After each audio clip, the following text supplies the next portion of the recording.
Corinthiens, il est dit, toute chose deviendra nouvelle en lui.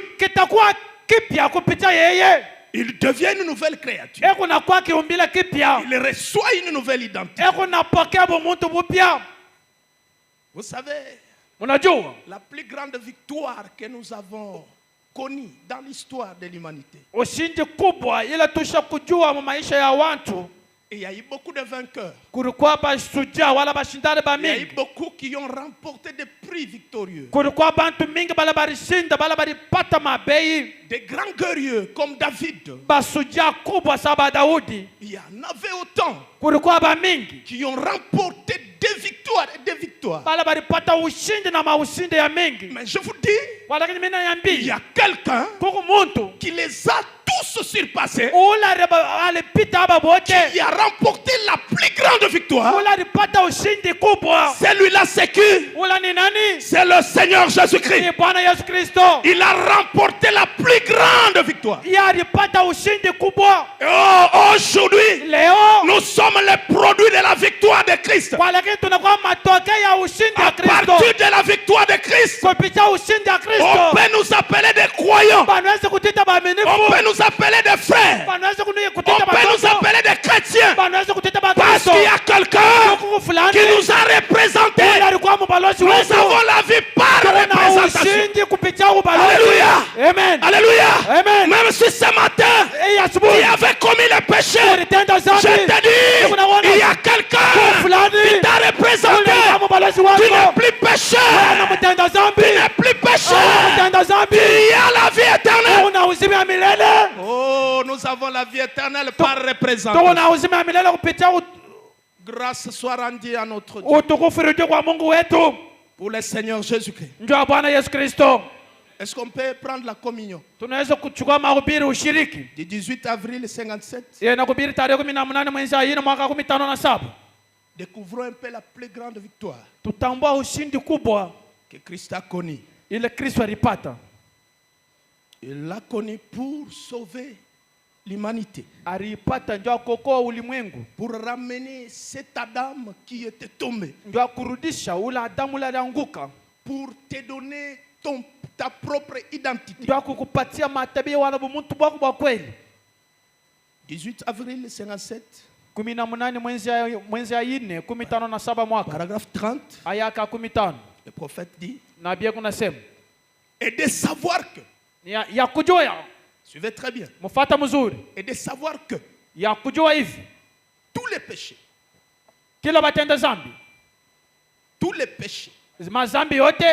les péchés passés,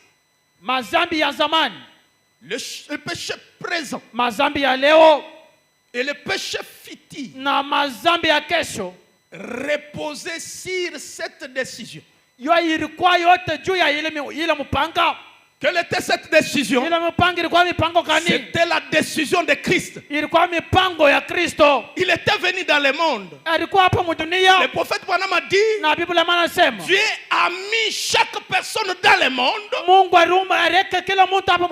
dans le but qu'il puisse prendre la décision. Et notre Seigneur n'était pas épargné. Il devait aussi prendre la décision. Mais écoutez, parmi toutes les décisions qu'il a prises, celle-ci est la meilleure. Et celle-ci lui plonge dans une victoire jamais comparée. Le prophète Branham a dit, et c'était l'une des plus grandes victoires que Christ ait jamais remportée, ou par lesquelles il éprouvait sa grande qualité de Messie. Donc, ce qui prouve que Christ était réellement le Messie, ce n'est pas parce qu'il avait ressuscité les morts, ce n'est pas parce qu'il avait ramené les morts, ce n'est pas parce qu'il avait guéri l'aveugle Bartimée, et non plus parce qu'il avait guéri la femme à la perte de sang. Mais la preuve que Jésus-Christ est le Messie, c'est lorsqu'il a dit à Dieu, non pas ma volonté, mais que la sienne soit faite. Au moment où Christ avait pris la grande décision, c'était la plus grande victoire qu'il ait jamais remportée. Tous les démons de lieux de tourment étaient tout autour de lui pour les tenter et les prouver. C'était un moment crucial, un moment difficile où Christ devait prouver sa qualité de Messie. Et en ce moment-là, il était entouré de tous les démons. Il était entouré de tous les démons. Les démons l'ont entouré pour les tenter et les prouver. Je dis à l'église ce matin, comme j'apporte cette prédication, c'est le même scène et le même spectacle avec Jésus. Parce que quand j'apporte cette prédication, les démons se sont déjà mobilisés. Les démons de toutes sortes, ils ont déjà contourné cette église. Ils se sont levés pour que cette prédication ne réussisse pas.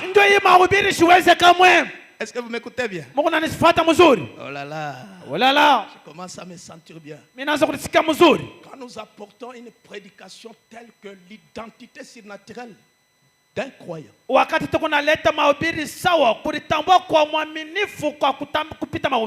Satan est en train de bouger sur son trône. Il est en train de bouger. Parce que ceci amène l'homme à la croix comme Christ était allé à la croix. Et Christ est entré dans le lieu le plus bas. William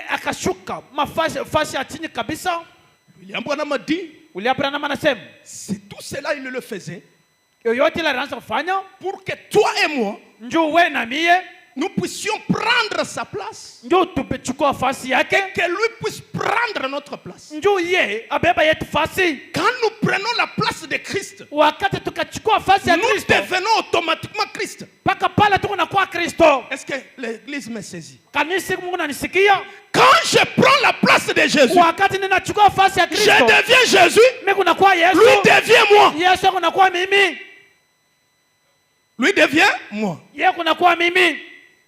Et quand nous allons à la croix avec lui, nous allons dans la tombe avec lui. Oh, les sons romains. Les sons romains. La pierre que les Romains avaient mis sur la tombe de Jésus. Même le diable s'était mobilisé. Il a dit maintenant nous allons voir s'il va sortir de cela. Je l'ai bloqué là-bas. Cette pierre pèse lourd. Il ne peut pas bouger cela. Mais les sons romains n'avaient pas la capacité de le retenir là. Parce que sa force est au-dessus de toutes les forces de l'humanité. Quand nous étions avec lui dans la tombe, parce que nous nous sommes identifiés avec lui. Quand nous sommes descendus avec lui, le diable pensait que ça ne finit de. Il pensait que ça ne finit de Gédéon. Il pensait que ça ne finit de frère Théo. À côté de nous, il y avait un vainqueur. Le vainqueur de la tombe. Le vainqueur du séjour des morts. Le vainqueur. Il était avec nous. Oh, un matin comme celui-ci, nous sommes sortis avec lui. Il nous a libérés de la captivité de Satan. Et nous sommes sortis victorieux. Je vous ai dit que quand Christ vient, il prend ta place. Toi, tu prends sa place. Oh, gloire soit rendue à Dieu. Ce matin, l'église peut sauter. Parce que si tu penses que mes péchés, le péché que j'avais commis, celle que je suis en train de commettre, celle que je commettrai, repose sur les dos de Jésus, alors ce matin, on peut sentir la présence du Seigneur. On peut sentir le corps frissonner. On peut sentir la joie monter. Parce que il y a une tombe vide. Nous sommes sortis de là. Nous sommes ressuscités avec lui. Alléluia. Amen. Alléluia. Amen. Merci Seigneur. Asante Bwana. Je continue d'abord avec ça. Il avait prouvé sa grande qualité de Messie. Parce qu'il a dit à Dieu, non pas ma volonté, mais que ta sienne soit faite. C'est la plus grande victoire qu'il ait jamais remportée. Tous les démons se sont mobilisés. J'aimerais que vous puissiez prendre 5 identifications précises de la véritable Église du Dieu vivant. Nous voulons accéder à cette identité. J'aimerais que chacun de vous puisse y arriver. Parce que c'est ce qui peut rendre la Pâque réelle pour vous.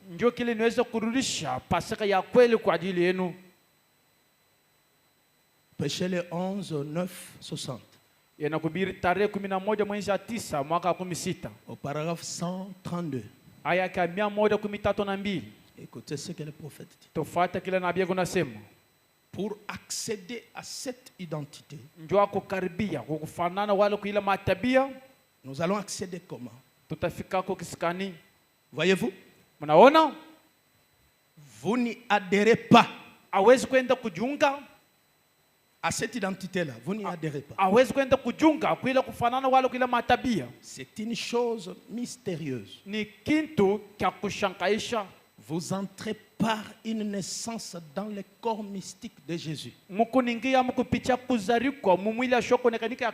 Voilà comment vous y entrez. Je crois que nous sommes clairs. Si vous voulez lire 1 Corinthiens, chapitre 12, le prophète dit, avançons donc encore un peu. Il ne nous reste que quelques points à voir. Je voudrais bien arriver à les donner. Le prophète dit, j'aime bien expliquer ces points-là, si possible. Si vous voulez bien. Je sais qu'il fait chaud. Mais prenons un instant. Commençons par celui-ci. 1 Corinthiens chapitre 12. Le verset 13e. En effet. Écoutez ce que le prophète dit. Si vous avez votre Bible, vous pouvez suivre là-bas. En effet, d'une seule poignée de main, d'un vœu. Est-ce que c'est ce que la Bible dit? Je fais vœu de croire à la très sainte Église romaine. Est-ce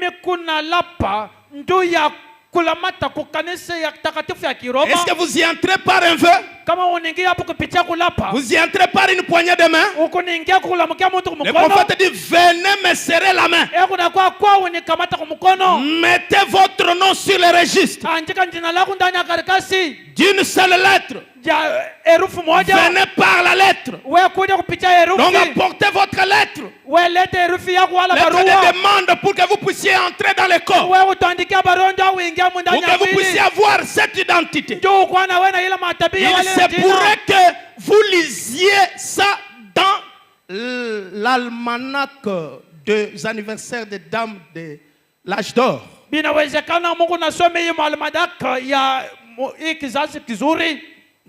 Donc, ce que nous lisons ici, ce que nous disons ici, ça ne se trouve pas dans la Bible. Le prophète dit, ça vous pouvez lire ça dans d'autres livres.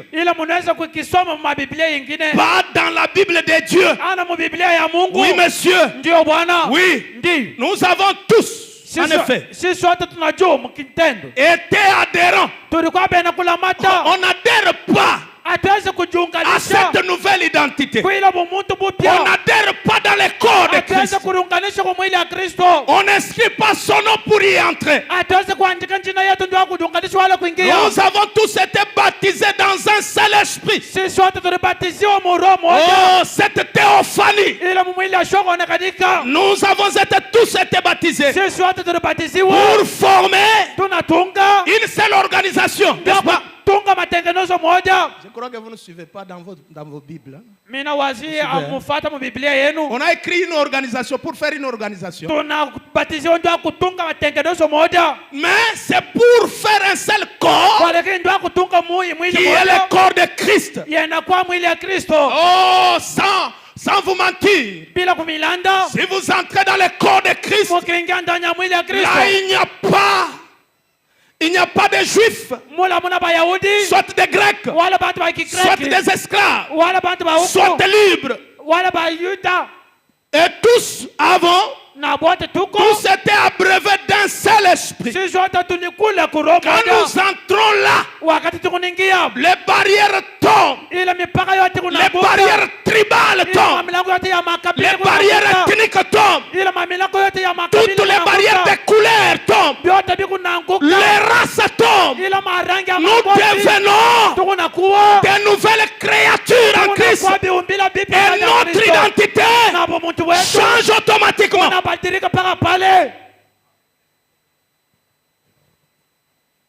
Christ a dit expressement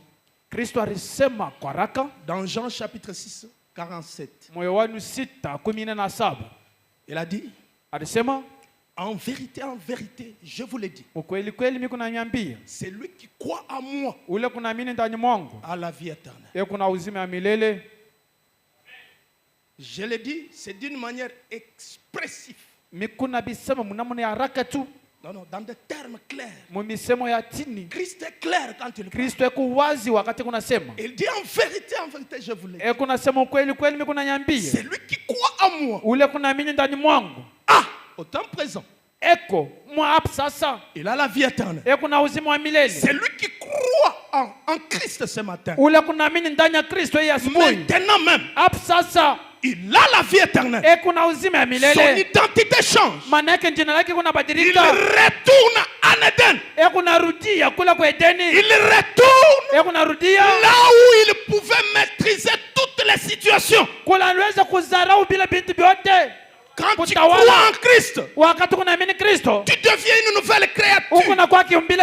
Toutes les choses sont passées. Les troubles sont passés. Les pleurs passent. Les difficultés passent. Tu deviens un maître de ta propre vie.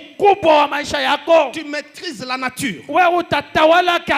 Tu conduis les animaux. Oh, je me souviens de William Branham.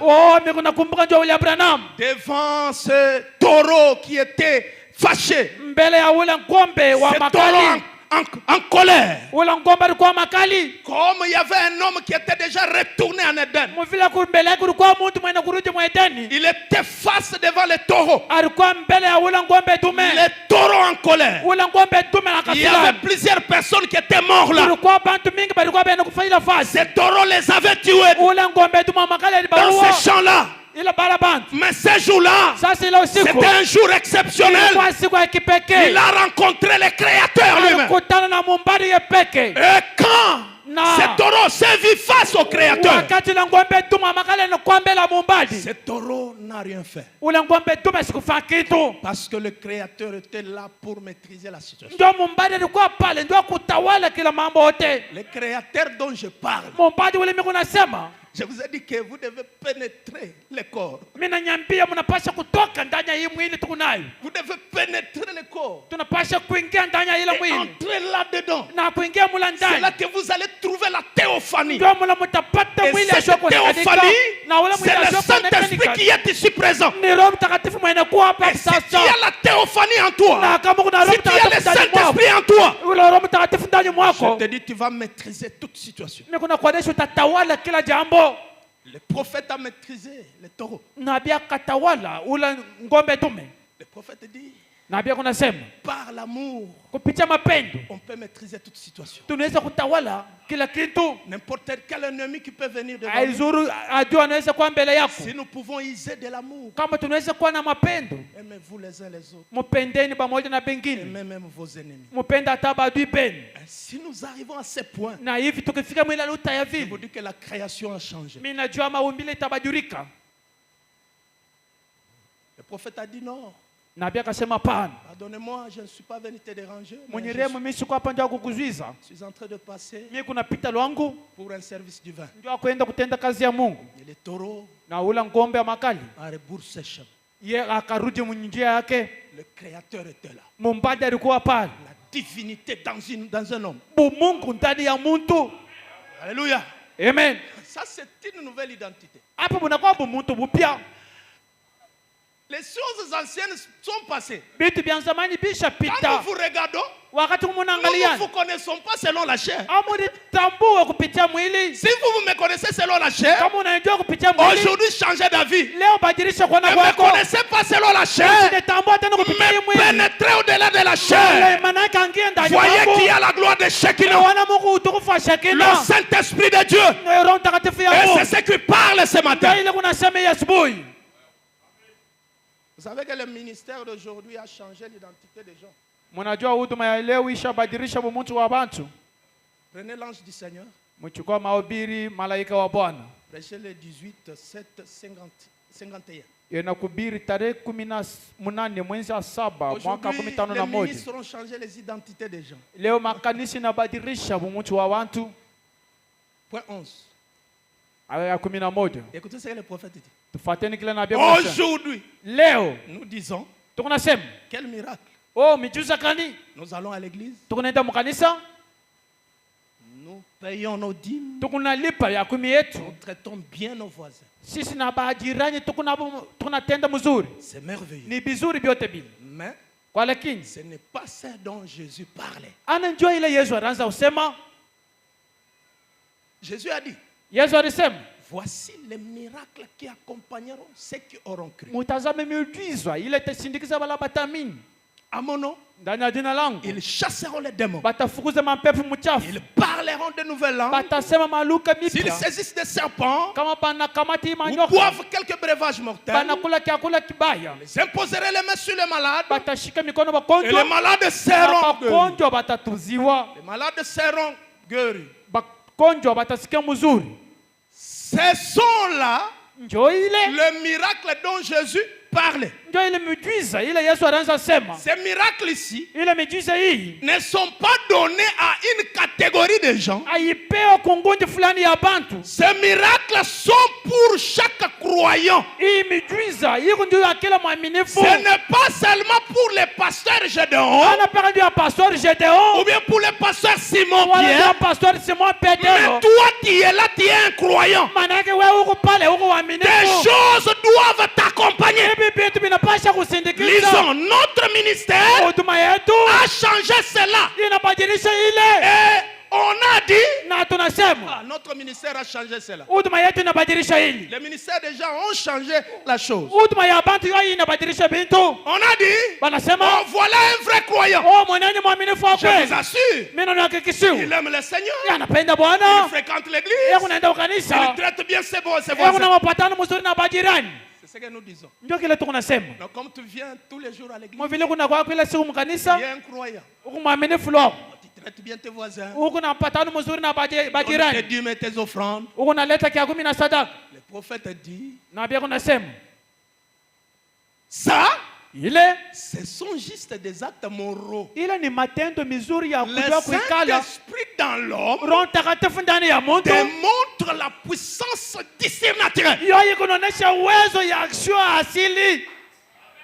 Si tu es un croyant, oh, nous allons voir la puissance du surnaturel en toi.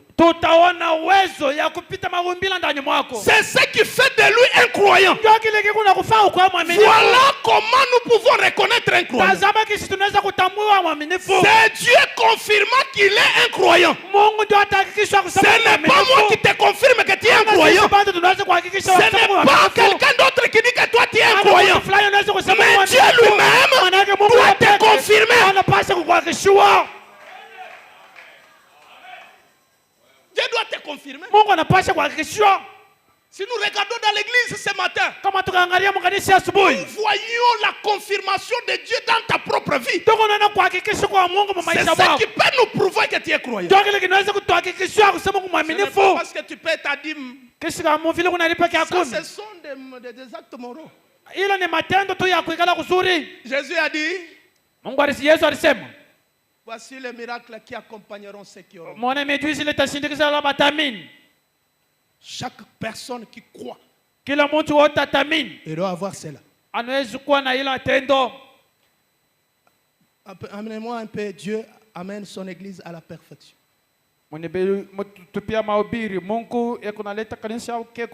Prêchez les 4, 12, 54.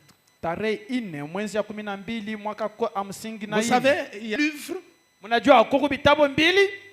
que le diable n'aime pas. C'est le livre de la Genèse et le livre de l'Apocalypse. Pourquoi? Parce que les deux livres montrent l'origine de Satan et l'autre montre la fin de Satan. Alors le diable n'a jamais aimé qu'on les mette à nu. Le diable n'aime pas qu'on montre aux gens les actes mauvais qu'il est en train de commettre. Les actions affreuses que le diable est en train de commettre. Il n'aime pas que nous puissions dire aux gens comment il va finir. Mais nous avons reçu la révélation de la parole. Il n'y a rien qui reste à cacher. Si la personne de Satan, tout est révélé. Et comme cela est révélé, vous devez savoir que même ce matin, quand je suis en train d'apporter ce message, les démons ont contourné l'église. Je peux les voir. Je peux les voir. Parce que quand nous pénétrons le surnaturel,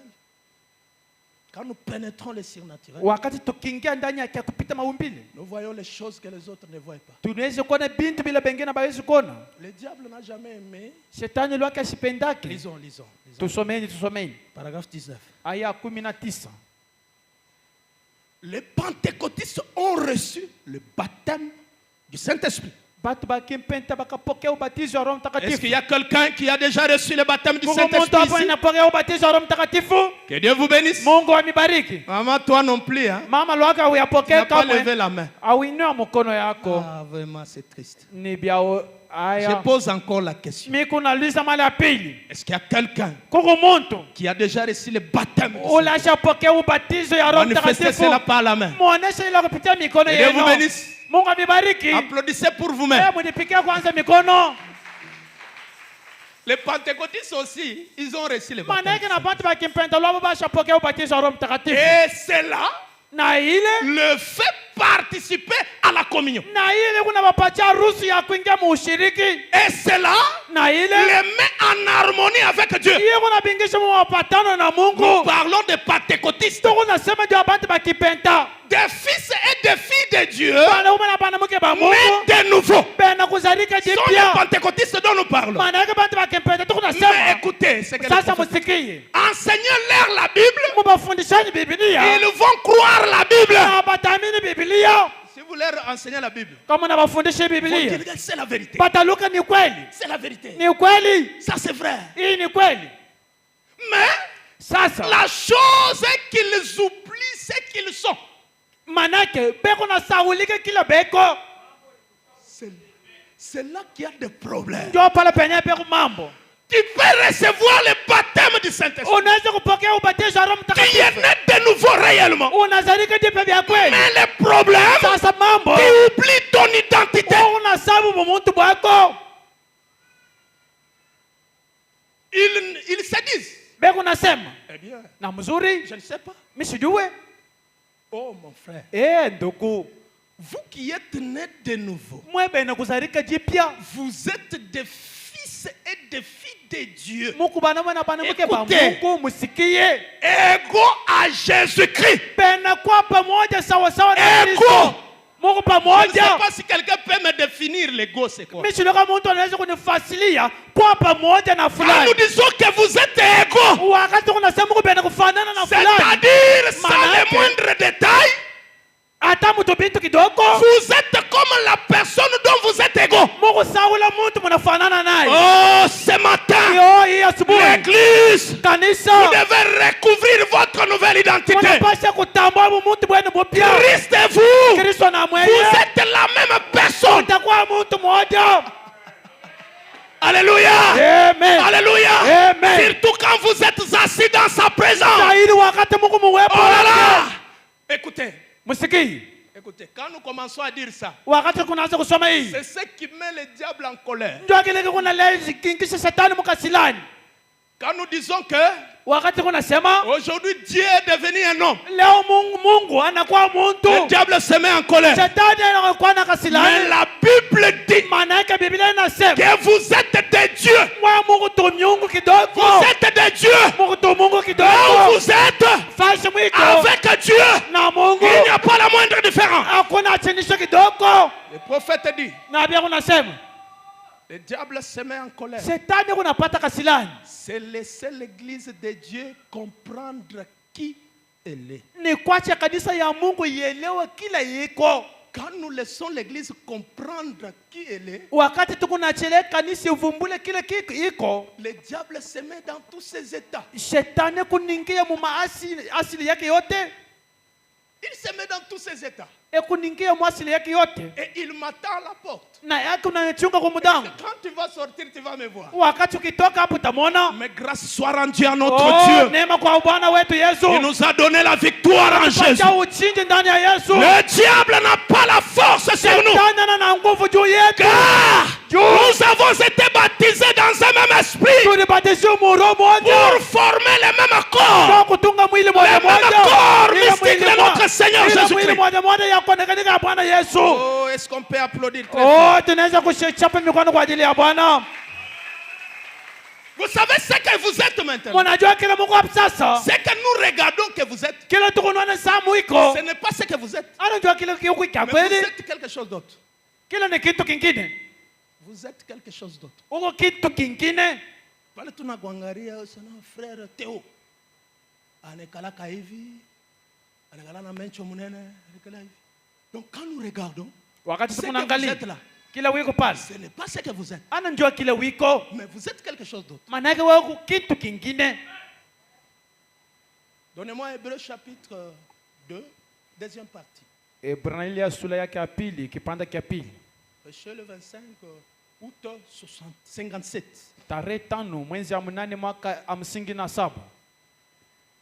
Écoutez ce que Christ avait fait. Pour que nous soyons égaux avec lui. C'est que Dieu lui-même. Quand nous parlons de Christ, nous parlons de Dieu lui-même. C'est que Dieu avait fait pour nous. Quand il est descendu sur la terre. Au paragraphe 127. Le prophète Branham dit. Il s'abaissa. Il s'abaissa. Afin que nous puissions être élevés. Il est devenu nous. anakuwa sisi, afin que nous, kwa hivi sisi, par sa grâce, kwa ajili ya neema yake, nous puissions devenir lui. tukua yeye. C'est très profond. Biko na upande kabisa. Si l'église comprend ceci, Kanisa yelewa hivi, je pouvais voir quelqu'un sauter. mimi naweza kuona mtu anaamuka analuka, Parce qu'elle représente toi. kwani wewe ujiwazia tu Là où tu es passé, pale kule mobile ce que tu ulipiti, as fait sur la terre, kila ulifanya pa dunia, toutes les abominations que tu as fait, ile makufuru yote mais ulifanya, quelqu'un d'autre descend. manaka mtu fulani Il anashuka, dit que anasema je suis en train de t'acquitter toi, mimi kunaenda na kukuachilia je wewe, prends tes forfaits. mimi nabeba makosa yako. Oh, Christ a pris nos forfaits. Kristo akabeba makosa Il yetu, a pris tous nos péchés sur lui. akabeba mizigo na dhambi yetu, Toute notre prostitution, il a pris ça. ile usharati yetu yote Tous anabeba, nos dérèglements, il a pris ile ça. mambo yetu yote mubaya Tous anabeba, nos injures, il a pris ça. ile yote kutongoza Notre yote, commérage, il a pris ile ça. kabwa mashimango, Notre médisance, il a pris ile ça. mashimango Il a yote, pris tout ce qui est mauvais sur lui. anabeba vyote vya vibaya juu Il est yake. venu vers ceux qui étaient sans abri. Ya anakuwa kubeba wale ambao nafasi ya kuikala, Il est venu vers ceux qui étaient sans abri. anakuwa kwa wale ambao nafasi. Je vous dis ce matin, Niko nakuonesha si tu asubuhi, n'as pas une belle maison, Yesu Kristo ana nyumba mzuri, Christ est venu Kristo anakuwa pour que lui n'ait pas de maison, juu ya shikwa na pour nyumba. que toi tu puisses avoir une belle maison. Amen. Njoo wewe kwa na nyumba Oh, mzuri. mon frère, ma soeur, Ndugu na il dada, est venu, anakuwa il est venu, anakuwa il est venu anakuwa en train de se déambuler, unakuwa unaenda na en train de kuzinguka, marcher una waya waya sans maison. saa bila Il nyumba, dormait dans les montagnes, alikuwa analala kumilima, il dormait même à l'extérieur. alikuwa analala nje, Que toi et juu moi, ya wewe na nous mimi, puissions avoir des maisons. njoo tukua na Le nyumba. prophète dit il était venu vers les sans-abri et il devint lui-même un sans-abri afin que nous puissions avoir un abri. Ndugu anasema alikuwa yeye kulifanya wa bila nyumba, njoo sisi tukua na nyumba ya kuikala. Il est venu vers le malade. Anakuwa mbele ya wagonjwa. Christ est ressuscité. Kristo akafufuka, Il est descendu ce matin akashukia asubuhi vers une sœur qui est malade. mbele ya dada mwenye kuwa mgonjwa. Il est venu Anakuwa pour prendre ta maladie njoo kuchukua ile magonjwa yako, afin que tu sortes de cette église kwa libérée. hivyo toka ndani ya hii kanisa mwenye Ce kutunziwa. matin, Hii asubuhi, ce matin, hii asubuhi, il y a la liberté. kuhuru. Ce matin, Hii asubuhi, il y a une tombe vide. kukaburi wazi. Christ, Kristo, Christ Kristo a libéré chacun de nous. anachira mtu fulani huru. Alléluia. Amen. Alléluia. Il est Amen. venu lui-même Anakuwa yeye peke, vers les malades. anakuwa mbele ya Il wagonjwa. devint lui-même Yeye malade peke anakuwa mgonjwa. afin que nous puissions être guéris. Kwa hivyo sisi wenyewe tutunziwe. Il est venu Anakuwa vers les pécheurs. mtenda dhambi. Et il devint lui-même Na yeye péché peke anakuwa mtenda afin que nous dhambi. puissions être Kwa sauvés. hivyo sisi wenyewe Ce matin, hii asubuhi Christ a porté nos péchés Kristo anakuwa na dhambi et nous yetu. sommes libres. Na Nous tunakuwa sommes huru. libres. Tunakuwa Nous huru. sommes libres. Tunakuwa Nous huru. sommes libres. Tunakuwa huru. Alléluia. Amen. Alléluia. Amen. Alléluia. Amen. Alléluia. Amen. Même si on t'avait maudit, Hata kama ni kulani. ce matin je te dis Asubuhi mimi nakuonyesha. qu'aujourd'hui, Leo. la malédiction Amen. est changée en bénédiction. Laana yote nenda. Amen. Même si ton oncle avait dit hata muyomba yako alisema que tu ne porteras pas l'enfant, ya kusema utazala. je te dis ce matin, Niko nakuonyesha asubuhi. Christ est venu. Kristo anakuwa. Il n'a pas donné naissance. Asikuzala Il lwake. n'avait pas de femme Asikuwa na babi. pour donner naissance. Ndio kuleta Afin kuzala. que toi, Kwa hivi tu wewe puisses porter l'enfant. ubebe mtoto. Je le déclare Mimi natangaza. au nom de Jésus. Kwa jina la Bwana Si Yesu. tu n'as pas d'enfant, Kama una na mtoto. reçois les enfants. Pokea watoto. Reçois les enfants. Pokea watoto. Toi qui n'as pas le boulot, Wewe una na kazi. toi qui n'as pas le Wewe boulot, una kazi. reçois le boulot. Pokea kazi. Reçois le boulot. Pokea kazi. Il est venu. Amen. Il est venu Anakuwa. pour prendre notre place. Ndio kubeba makosa yetu. Alléluia. Amen. Alléluia. Amen. Alléluia. Vous savez, Unajua si vous recevez le Saint-Esprit, kama mnapokea Roho Mtakatifu, le Saint-Esprit en vous, Roho Mtakatifu ndani mwenu, c'est une partie de Dieu. ile ni kiungo cha Mungu. Le prophète Branham dit, Nabii Branham kunasema Quand vous êtes une partie de Dieu, wakati unakuwa kiungo cha Mungu, vous êtes tout Dieu. Huku Mungu. Abina bintu ya kutoka kwangu Ça ne vient pas de moi. Anakuwa anafanya mtu Mungu hivi na hivi. Ils ont amnésie. Il est venu nous dire le Dieu dans la chair humaine. Tout semaine. Si muntu. Ki muntu anona kato nzambi kabisa. Amen. Donc, Dieu va dire nyaku muntu nyisha muntu apart. Muntu du shala yeye na muntu. Amen. Kimo. Pinje odibe dufika ku tombe ya Lazare. Wakati akafika kwa kaburi ya Lazaro. À la tombe de Lazare. Mbele ya kaburi ya Lazaro. Quand il a crié. Pala kalalamika. Ça ce n'était pas un homme. Ule asikuwa muntu la wakati. Ça ce n'était pas un homme. Ule asikuwa tena muntu. Ça c'était la nouvelle identité. Ule alikuwa muntu mpya. L'amnésie spirituelle 11 4 50. Ila usababu kiro 53 les prophètes disent. Sheria 15:3 nabii kunasema 53. Alors, sasa laissez-le descendre et opérer les miracles et les prodiges qu'il a dit qu'il ferait. Tumacheni ashuka atende miujiza na mastajabu ile rilaka kusema yatafanya. Ces gens-là ne croiront pas à cela. Bala bantu abataamini kule miujiza yote hii. C'est l'amnésie spirituelle. Ili inakuwa ni kusabu ya mkiro. Aujourd'hui l'église est saisie de l'amnésie spirituelle. Kanisa leo inakuwa yeye kukamatwa kukusabu kwa kiro. Mnaona? Ils ont oublié. Banasaulika. Ils sont nus. Ils sont nus. Beku utupu. Et ils ne le savent pas. Na batambui. Ils ne s'en rendent pas compte. Kwa lakini bobe kunenda bila kutambua. Est-ce que vous voyez l'état de l'église ce matin? Mnaona hali ile kanisa kwa asubuhi. Ils ont oublié leur identité. Bomuntu wao. Vous voyez? Mnaona? Ils ont oublié leur identité. Banasabu bomuntu babo. Et ils sont nus. Na beku utupu. Ils ne savent même pas qu'ils sont nus. Abalitambua kusema tuko utupu. Ils ne se rendent pas compte. Beku nende Ils se disent. Beku nadisemei. Comment je suis membre de l'église? Comme je suis membre de l'église, c'est tout ce qu'il faut. Oh frère, cela ne veut rien dire de plus pour Dieu que d'être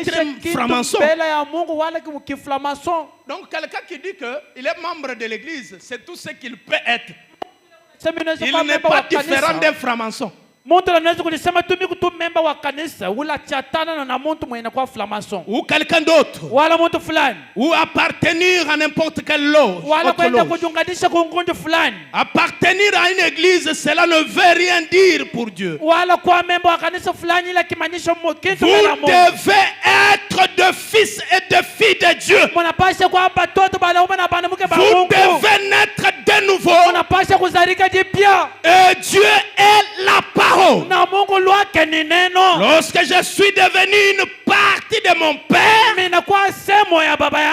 suis devenu tout mon père. Est-ce que vous êtes les enfants de Dieu?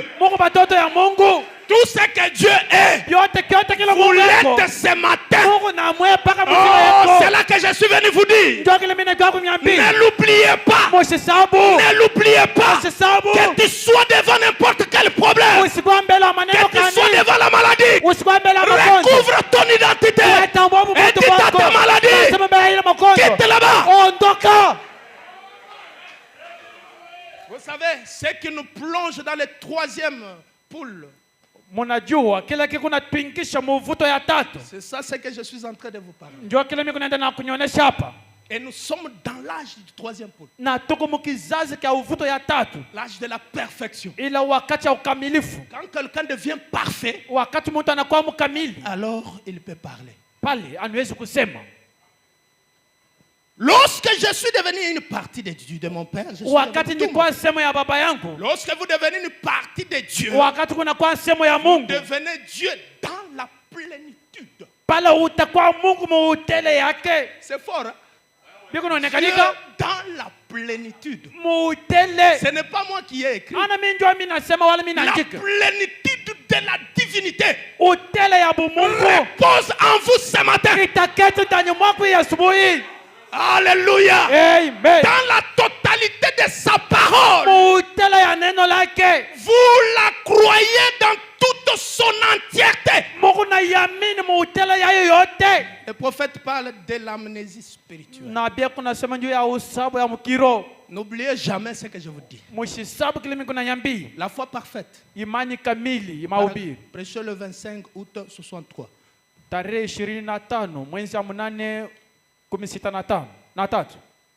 Quand il y a eu la résurrection, oh,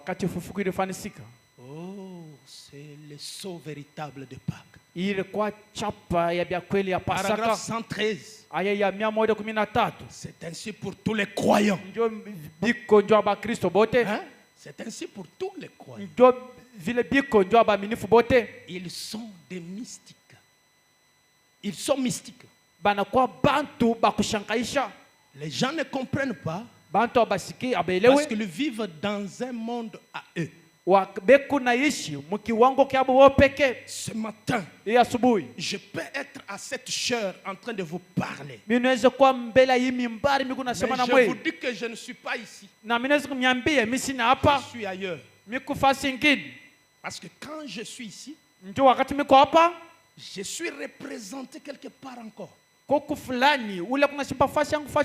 que je fais, je suis représenté. Jésus vivait dans un monde que personne d'autre ne pouvait toucher. Les disciples ne pouvaient pas les comprendre. Quand tu leur parlais, ils disaient ensuite, les disciples disaient ensuite, tu parles en énigme. Nous ne comprenons pas ceci. Comment cela peut-il être? Il n'était pas dans le monde dans lequel il vivait. Il ne pouvait pas les comprendre. Personne ne pouvait pas comprendre Jésus. Ainsi, quand un homme vit par la foi, quand un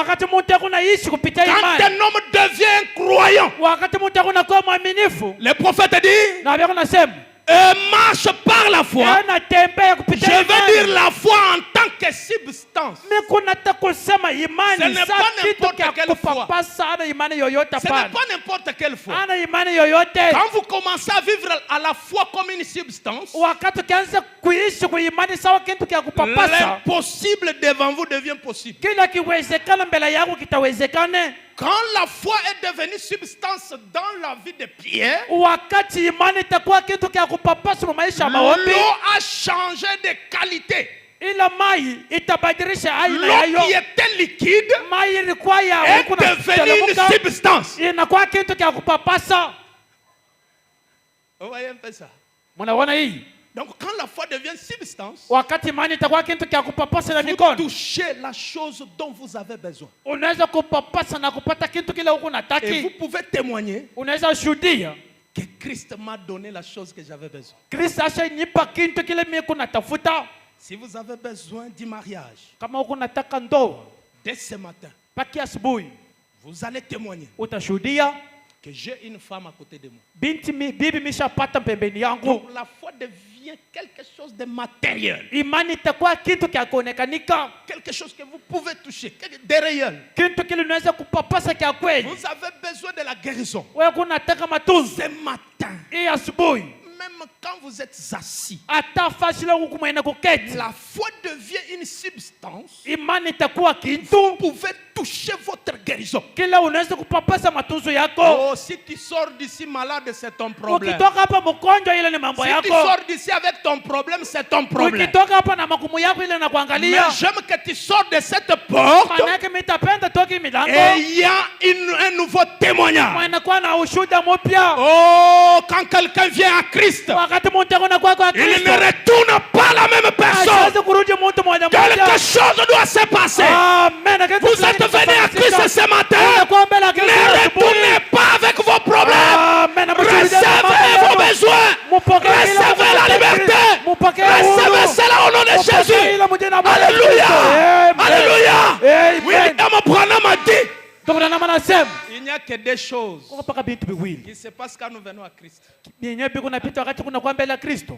Nous n'allons pas retourner tel que nous étions entrés. Hatutarudi mvile tuliingia. Il y a deux choses qui se passent. Maana kwa vitu viwili vitatendeka.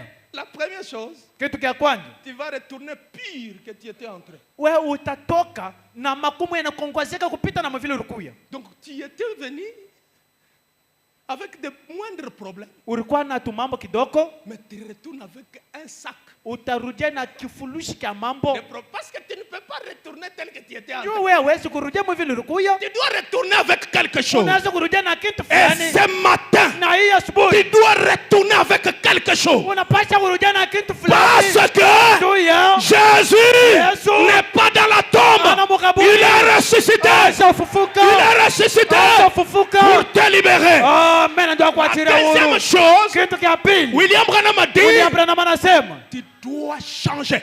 unapasha Tu dois kubadilika. devenir une nouvelle création. Unapasha kwa kiumbile kipya. Et les choses anciennes passent. Vitu vya zamani vipite.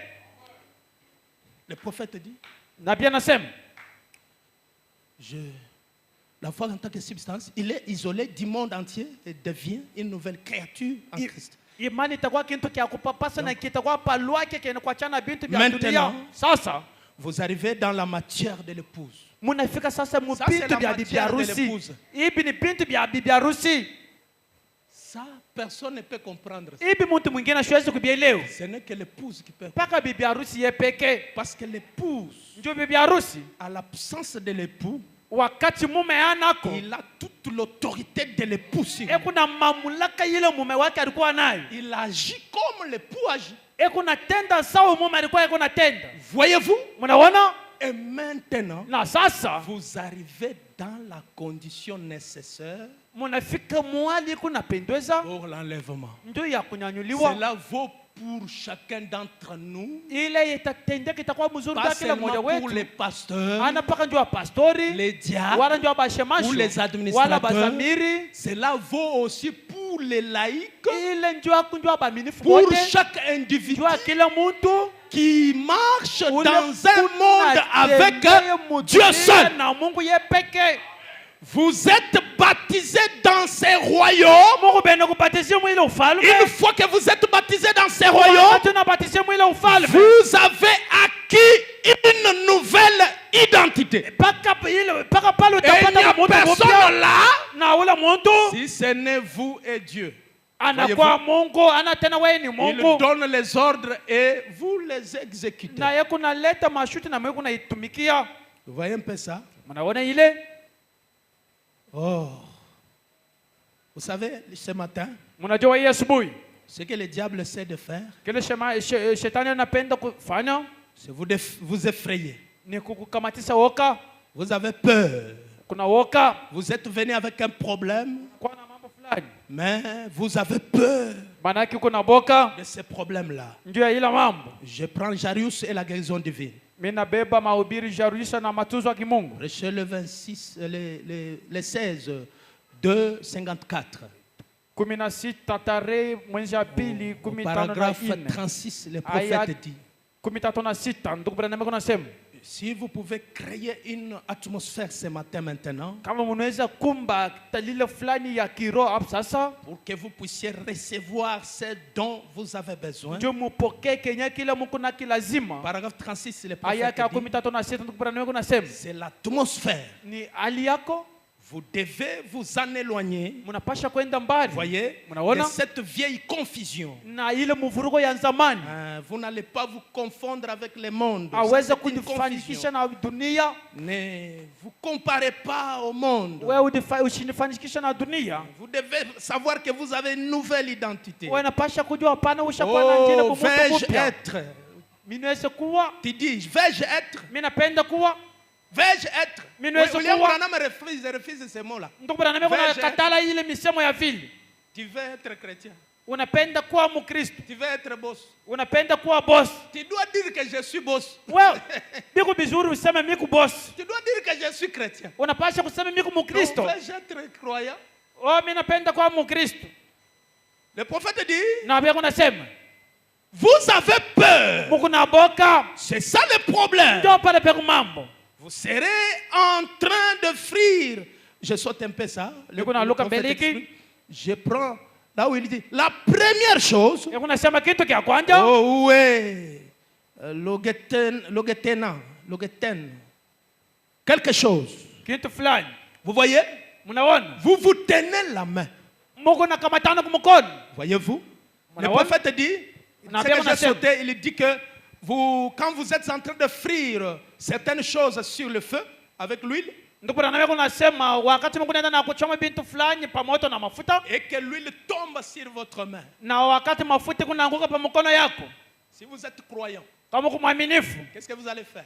Ne regardez pas là où l'huile a tombé. Continuez seulement. Même si ça fait mal, continuez seulement. Le prophète Branham a dit, ça ne vous fera pas du mal. C'est là qu'il dit, vous voyez, vous tenez la main. Voyez, ça vous effraie à mort. C'est ce qui est à la base. C'est la peur. Pierre marchait sur l'eau. Il marchait très bien jusqu'à ce qu'il vit les vagues dans le sens contraire. Et il eut peur. Pierre avait besoin de marcher. Et toi aussi tu as un besoin ce matin. Pierre avait marché normalement. Dieu avait satisfait à son besoin. Dieu avait satisfait à son besoin. Mais quand il a vu les vagues, il a eu peur. Je te dis ce matin, il y a ce que tu as besoin même là où tu es assis. Le problème, c'est la peur. William Branham dit, Jésus a dit, pourquoi as-tu eu peur? C'est ça le problème avec les gens qui ont le Saint-Esprit aujourd'hui. Ils ont beaucoup peur. Le diable essaie simplement de vous effrayer avec quelque chose. Il essaie de placer quelque chose dans le futur ailleurs. Disons, un de ces jours, vous serez ceci. Même quand vous êtes assis là, Satan est en train de vous dire, oui, un de ces jours je serai boss. Un de ces jours je serai guéri. Un de ces jours je serai marié. Ça, ce n'est pas le langage d'un chrétien. William Branham a dit, maintenant, vous l'êtes maintenant. Maintenant, nous sommes des fils de Dieu. Maintenant, nous sommes assis ensemble dans les lieux célestes. Maintenant, nous avons toutes les puissances au ciel et sur la terre. Maintenant même, nous avons toutes les puissances pour changer le mode de vie. Maintenant, nous sommes déjà guéris. Maintenant, nous sommes libérés. Oh, maintenant, ce n'est pas demain. William Branham a dit, maintenant nous sommes assis ensemble dans les lieux célestes. Maintenant, nous avons toutes les puissances sur la terre et au ciel. Voyez? Maintenant, nous avons cela. William Branham a dit, je ne parle pas de millénium. Pas dans les milléniums. Nous n'en aurons pas besoin en ce moment-là. Tu attends d'avoir le véhicule au millénium. Moi maintenant, je vais rouler. Et je suis en train de rouler. Maintenant même. Parce qu'au millénium, on n'en aura pas besoin. Au millénium, il n'y aura pas le mariage. Oh, les femmes, oh, babibi, ondoa, ça n'ira pas au milieu. Nous n'en aurons pas besoin. Nous avons cela maintenant. Maintenant même, nous sommes des fils de Dieu. Ce que nous serons n'a pas encore été manifesté. Mais nous savons que nous serons semblables à lui. Est-ce que vous comprenez bien? Ce qu'il a appelé, il les a justifiés. Ce qu'il a justifié, il les a glorifiés. Déjà, dans la présence du Père, nous avons un corps glorifié. Est-ce que vous croyez à ça? Dans la présence du Père, nous avons un autre corps. Ouf! C'est profond, n'est-ce pas? Nous allons voir ceci. C'est vrai, si c'est vrai ou pas. Si cette tente est détruite, si la terre est détruite, nous en avons déjà un autre qui nous attend. Est-ce la vérité? Ainsi maintenant même, et ce que nous sommes là, c'est le reflet. Ici, ce que nous sommes ici, c'est un reflet de ce que nous sommes quelque part ailleurs. C'est l'ombre de la vérité. Si donc vos œuvres sont mauvaises, vous savez d'où cela vient. Vous savez là où attend votre corps. Chacun de nous est double. Et selon tes œuvres, tu peux connaître là où ton corps se trouve. Soit il est en enfer, soit il est dans la présence de Dieu. Mais un croyant ressuscité avec Christ, il est assis avec Christ dans les lieux célestes. Oh, j'aime aller à la fin. Vous savez, il y a eu des hommes qui ont reconnu leur identité. Nous prenons David devant Goliath. David devant Goliath. Le prophète Branham dit, avant même d'aller dans le champ de bataille, David a proclamé la victoire. Il a dit, la tête de Goliath, je vais les ramasser avec mes mains. Il parlait à ses frères. Il disait, la tête de Goliath tombera. Et je vais me saisir de cela. Ce n'était pas sur les champs de bataille. Le prophète Branham dit, votre victoire n'est pas quand il sera sur les champs de bataille. Mais tu dois proclamer cela avant même que tu ailles dans le champ de bataille. C'est dont tu as besoin ce matin. Tu dois le proclamer là avant de le posséder. Tu dois dire que ce matin, mon problème est terminé. Ma maladie est partie. Mon célibat est terminé. Mes tourments sont partis. Tu dois le dire. David a confessé cela. Il a dit devant ses frères. Et il ne s'était pas limité là. Il est allé dans la vallée. Il a ramassé 5 pierres. Le prophète Branham dit, il est descendu dans le champ de bataille. Il a dit, toi incirconcis, je t'aurai entre mes mains. Le prophète dit, quand tu le déclares, ne reste pas les mains croisées. Tu dois avancer avec courage pour retirer maintenant ce que tu as besoin. Nous sommes dans un grand magasin de Dieu. On ne doit pas te donner. C'est toi-même qui dois prendre. Si tu restes les mains comme ça, tu vas pleurer toute ta vie. Oh, j'aime les courageux. Cette vie appartient aux courageux. Même si tu as la souffrance, n'abandonne pas l'arme. Il y a David devant Goliath.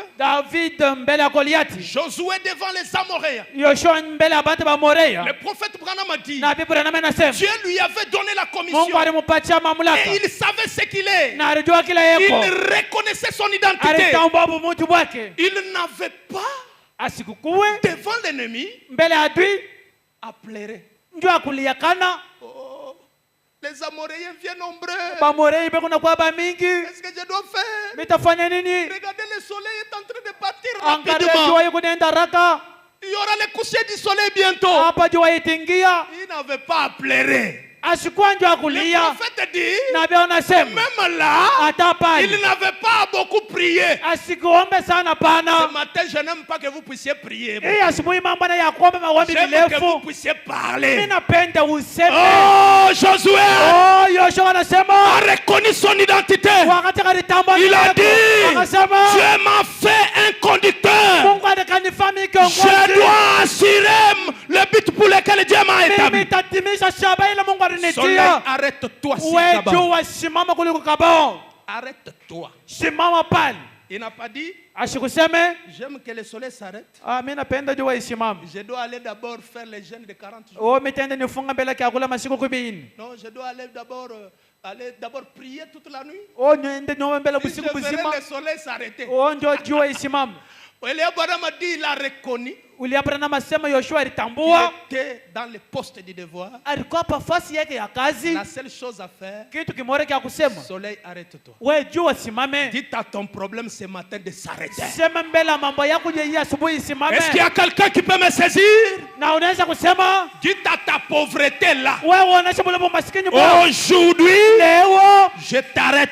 Ce n'est pas Dieu qui va arrêter, mais c'est toi. Parce qu'en toi, il y a l'onction. Amen. Samson savait qu'il était loin. Devant les Philistins, il savait qu'il était loin. Quel que soit le nombre de Philistins, il devait ramasser n'importe quoi. Même la mâchoire à bœuf. Comme il était loin, ce qu'il tenait était loin. Et il a ramassé la mâchoire. Il a tué des multitudes de Philistins avec ça. Pourquoi? Parce qu'il n'avait pas oublié son identité. Élie devant les 400 prophètes de Baal, voulant que le feu tombe du ciel, il n'avait pas pleuré, a beaucoup prié, a multiplié beaucoup de mots. Mais qu'est-ce qu'Élie a fait? Quelques mots seulement. Et le feu était descendu du ciel. Parce qu'il avait reconnu son identité. J'entre un peu dans le Nouveau Testament. Pierre et Jean, un jour, ils se sont retrouvés devant la porte de la belle. Il a été assis emboîté de naissance. Et quand ils sont arrivés là, le boîtier fixait les yeux. Il voulait demander le monde. Et William Branham dit, quand Pierre lui regarde, il voyait autre chose. Il voyait que cet homme a suffisamment de foi pour marcher. Il n'a pas à dire, Jean, allons d'abord faire les jeûnes que nous puissions prier pour cet homme. Il a prononcé la parole. Il a dit, lève-toi. Il a tenu l'homme par la main. Il l'a levé. Ses chevilles est devenues fortes. Et l'homme a commencé à sauter. Parce que Pierre avait reconnu son identité. Il n'était pas une personne ordinaire. Il avait croisé Christ. Et Christ a changé toute sa vie.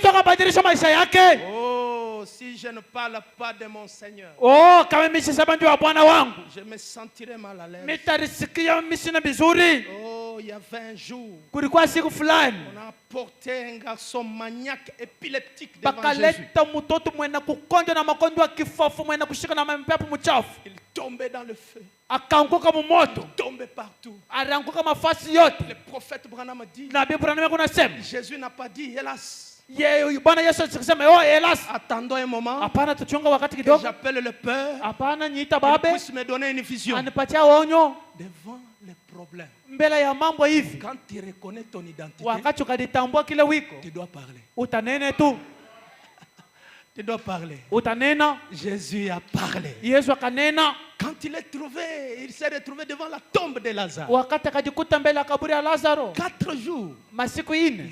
Lazare sentait déjà. Lazaro anaanza nunga. Et Jésus n'a pas dit. Na Yesu asikuseme. Non, vous voyez un instant. Hapana mchunga mnaona? Je vais d'abord dire au Père. Nienda mbele nionyesha baba. Peut me rassurer. Kama niweze kunyakikishio. Je suis son fils réellement. Maana yake mimi mtoto wake wa kweli. Parce que j'aime l'assurance. Ndio bantu ba kisiasa. Si je suis le fils ou pas. Kama mimi mtoto wake wala pa. Mais qu'est-ce que Jésus a dit? Sasa Yesu alisema nini? Il a dit à Marthe. Akasema moi, je suis Miko la résurrection ufufuko et la vie. Na uzima. Je suis Miko la résurrection ufufuko et la vie. Na uzima. Ce matin, tu es la résurrection et la vie. Na uzima. Que tous ceux qui étaient morts dans ta vie puissent ressusciter. Amen. Au nom de Jésus-Christ. Tu n'es pas ce que tu es. Mais tu es ce que Christ est pour toi. Amen. Je suis la résurrection. Moi aussi je dis je suis la résurrection.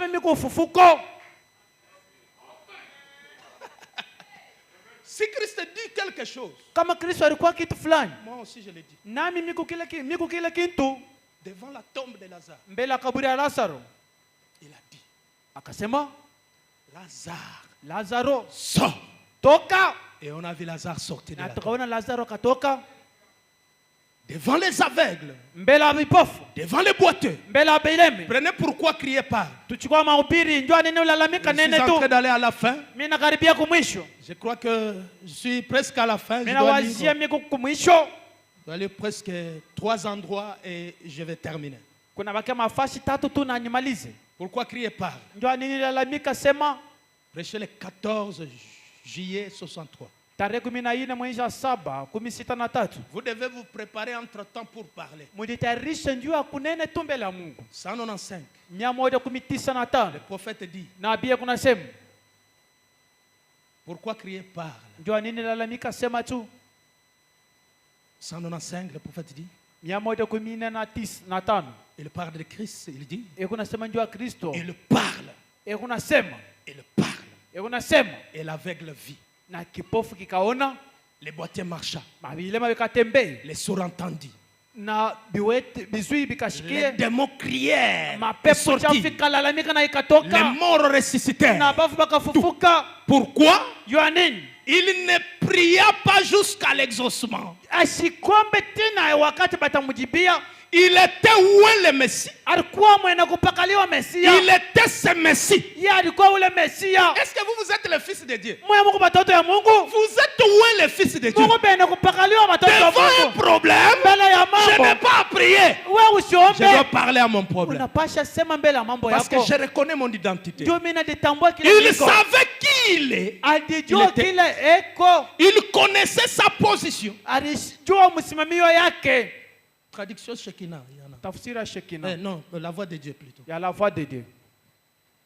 Il savait qui il était. Il connaissait sa position. Il savait pourquoi il avait été envoyé. Oh, tu dois savoir pourquoi tu es sur la terre. C'est pour servir Dieu. Devant une situation compliquée, parle. Il savait que le Père l'avait identifié pour être le Messie pour les croyants. Et lorsqu'il rencontra ces croyants ayant la foi, il prononçait simplement la parole. Les démons s'est dispersés. Oui, monsieur.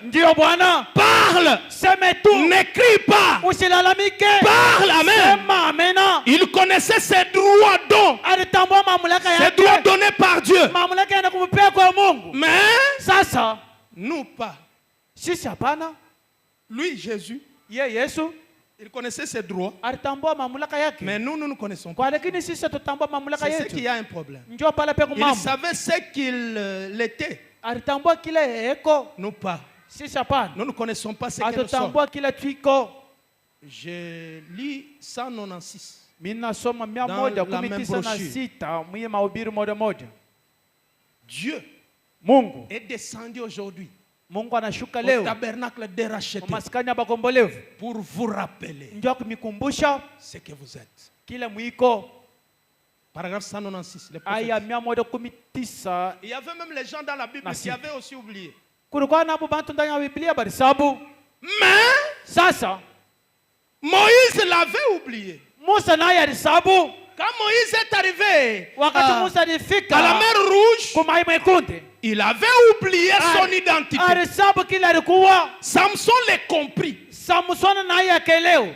D'autres l'ont compris. Bingine nabo balikushikia. Josué l'a compris. Yoshua naye akaelewa. Moïse l'oublia. Musa yalisabu. Dieu dut attirer son attention sur cela. Mungu akikokota uvuto yake kukile. Ce matin, Hii asubuhi Dieu attire l'attention d'un croyant Mungu akikokota uvuto wa waaminifu pour qu'il reconnaisse ce qu'il est. ndio batambua kile beko. Dieu attire ton attention, mon frère. Mungu akikokota uvuto wako. Il dit à Moïse, Ekunaonesha Musa. c'est Dieu qui dit à Moïse, Mungu ndiye anaonesha Musa. pourquoi cries-tu à moi? Ndio ananyuna nilalamikia. Mungu, Mungu mateso inapita. la souffrance Oh, imeyoba. Mungu, Mungu unifanyishe kwa neema. fais-moi grâce. Dieu te dit pourquoi tu cries comme ça. Mungu akunakuuliza ndio ananilalamika vile. Je t'ai envoyé pour faire ce travail. Mimi nilikutuma ndio ufanye ile kazi. Parle Sema tu. et continue à avancer vers ton objectif. Wewe kunjua kushaba yako. Tu as un objectif ce matin, ma soeur. Wewe ulikuwa na shaba hii asubuhi dada na Je ndugu. te dis que tu viendrais à cette montagne, Mimi kuna kuonesha utakuwa kwa hii mlima. prends ces enfants Wewe beba baba et watoto conduis-les plus loin. na ubongoza mbali. Parle simplement. Sema tu. Peu m'importe ce qu'il y a à travers de ton chemin. Hata binini wale bizuizi bikwazo Enlève-les. munji ya ubio. Je t'ai donné l'autorité pour le faire. Mimi nikupatia mamlaka ndio akubifanya. Je parlais. Mimi sema Tu as créé par ta parole les mouches wewe en Égypte. urumba kupitia sauti yako ba Tu yinje as mule mu créé Misri. des poux. Urumba ba Tu as créé des choses comme cela. wewe urumba bintu sawa vile. Mais maintenant, Sasa tu as oublié tout ça. unasabu bila vyote. Tu es à la mer Rouge. Huku mbele maji mwekundu. Pourquoi pousses-tu des cris vers moi? Na nini huku nafanya malalamiko mbele yangu? Pourquoi viens-tu vers moi en criant ces paroles? Jua nini bi huku na kwa kufanya hivi mbele yangu ya kula. Parle simplement. Sema tu. Regarde-les agir. Wewe uangalie Mungu atende. C'est tout. Njoo vyote Oh là là. Oh là là. Oh, comme j'aime cela. Sawa vile mimi napenda ile. Parle seulement. Wewe sema tu. Et regarde Dieu agir. Na angalia Mungu yeye peke atende. Regarde Dieu agir. Achilia Mungu atende. Je prends Hébreux chapitre 7, Mimi nabeba deuxième part. mahubiri Hebrania sura ya 7 kipande cha pili. Prêche le 29-57. Tarehe 20 mwezi ya 9 mwaka 2017. Au paragraphe 428. Aya 428. Mon frère, ma soeur, Ndugu na dada, tu n'es pas un homme awada muntu tout court. byote bikuna Tu n'es pas un lingana. homme tout court. We hauna muntu mkifupi, Mais tu es un fils de Dieu. manake uko mtoto wa Mungu. Et si tu es un fils de Dieu, Na kama uko mtoto wa Mungu, tu as un droit, uko le na droit que Dieu te donne. uko na mamlaka ile Mungu akunakupa. Si tu es un fils de Dieu, Kama uko mtoto wa Mungu, tu es tout Dieu. manake uko Mungu muhoteli. Si tu es tout Dieu, Kama uko Mungu wote, devant un problème, mbele ya vitapendeza mambo, devant une situation, mbele ya mambo fulani, rappelle seulement à Dieu ses paroles. we kumbusha tu Mungu hii misemo. Dis à Dieu Onesha Mungu que n'est-ce pas toi qui as créé dans la Genèse. ana we ndio uliumba mu kitabu cha Il Mwanzo, a dit que toute semence produise selon son espèce. ukasema kila mbeko izalana kufatana aina Et yayo, ta parole, c'est une semence. na neno lako nayo ni mbeko. Ce matin, Hii asubuhi je lis Marc 11, mimi nasoma Marko 11 chapitre 24. mstari wa 12 na La hii Bible dit, Biblia kunasema croyez en Dieu. mwaminie Mungu, Et si vous avez la foi, na kama Mungu na imani, dites à cette montagne, muonesheni mseme mbele ya hii mlima, ôte-toi de là ondoka hapa et jette-toi dans na la mer. ulitupa ndani ya maji. Si tu ne doutes pas, Kama ushakii tu verras cela s'accomplir. utaona ile kunatimizika. Quelle est la montagne que tu as ce Ni matin? mlima kani kuna hii asubuhi. Mon frère, ma soeur, Ndugu na dada, entre en communion avec Christ maintenant. ingia mu ushiriki na Mungu ya asubuhi. Saisis l'opportunité. We kamata hii Ne bahati, sors pas tel que tu étais entré. usitoka mu vile uliingia. J'aime que Dieu te fasse grâce. Mimi napenda Mungu akujalia Que neema. tu découvres ton identité. Tu utambua kila wiko. Si tu n'as pas encore reçu le baptême du Saint-Esprit. Ouvre ton cœur. Reçois le baptême du Saint-Esprit. Et si tu reçois le Saint-Esprit en toi, tu deviens une nouvelle création. Là, à ce moment-là, les choses anciennes sont passées et toutes choses sont devenues nouvelles. Si nous pouvons nous recueillir pendant que je lis ceci, dans l'esprit de méditation. Dans l'esprit de méditation. Je vais lire la prière du prophète Branham.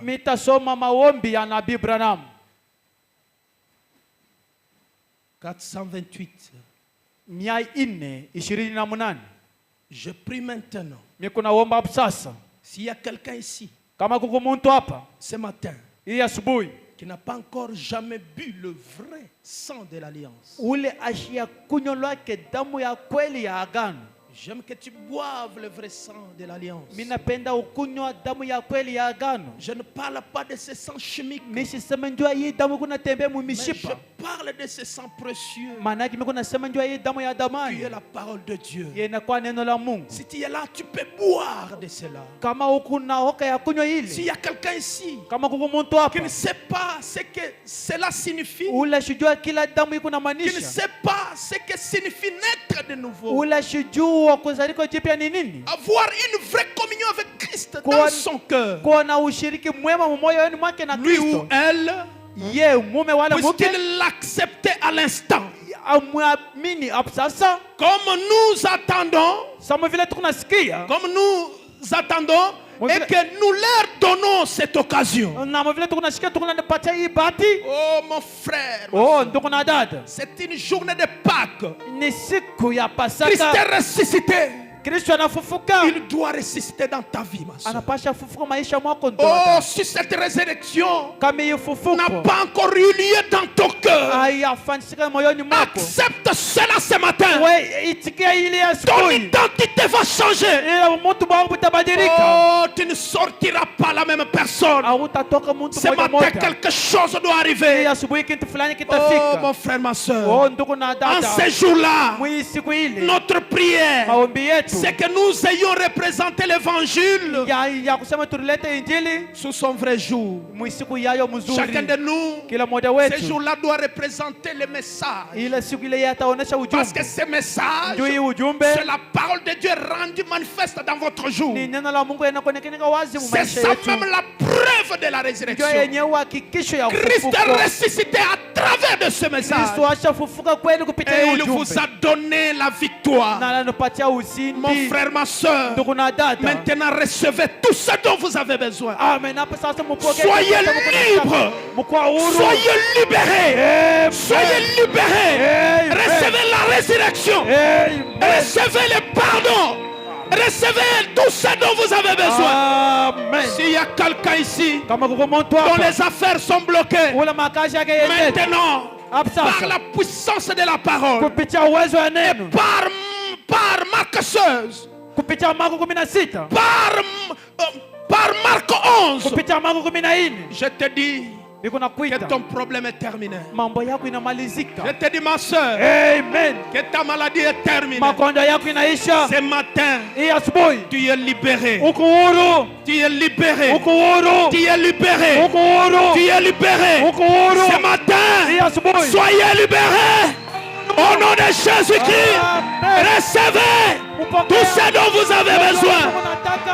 Pendant qu'on nous entend un cantique, tout est possible à celui qui croit. C'est la loi de la foi. Oh oui, dans merveilleux qui nous vient des cieux.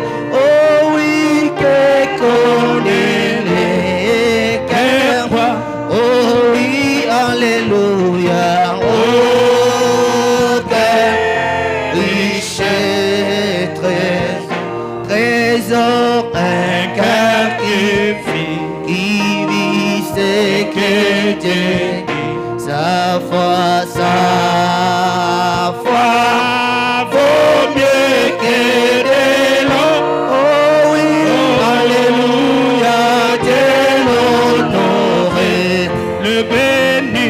Oh oui, alléluia.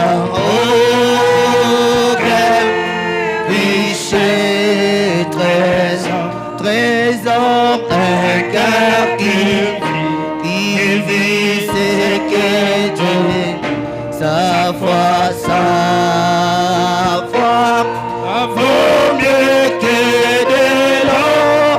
Oh, alléluia, Dieu l'honore et le bénit. Oh, et Dieu manifeste à celui qui croit. Oh, la force de son bras. Les tout-puissants. Oh, oui, les tout-puissants, dit à son Si tu crois, tu verras. Alléluia. Si tu crois, tu y verras. Oh oui, alléluia. Oh, quel riche trésor, trésor, un cœur qui vit, c'est que Dieu, sa foi vaut mieux que de l'or. Oh oui, alléluia, de l'honneur et les bénis. Oh, chantons alléluia. Oh, quel riche trésor, trésor, un cœur qui vit, c'est que Dieu, sa foi vaut mieux que de l'or. Alléluia, de l'honneur et le béni. Quand l'ennemi Oh, et quand l'ennemi fait trembler de en face du peur, danger, en face du danger. crois au Seigneur. Oh, toi, oh Seigneur, qui a fermé le cœur, la foi fait triompher. Oh, oui, alléluia. Oh, quel riche trésor, trésor, un cœur qui vit, c'est que Dieu, sa foi vaut mieux que de l'or. Alléluia, Dieu l'honore et le bénit. Prions tous le Seigneur. Parlons à Dieu. Parlons à nos problèmes. Dites que nous sommes libérés. Dites que nous sommes libérés. Parlez. Parlez. Parlez. Mon frère, parle. Sa foi, vaut plus que de l'or. Alléluia, de l'honneur et le béni. Il y aura plus de bénédictions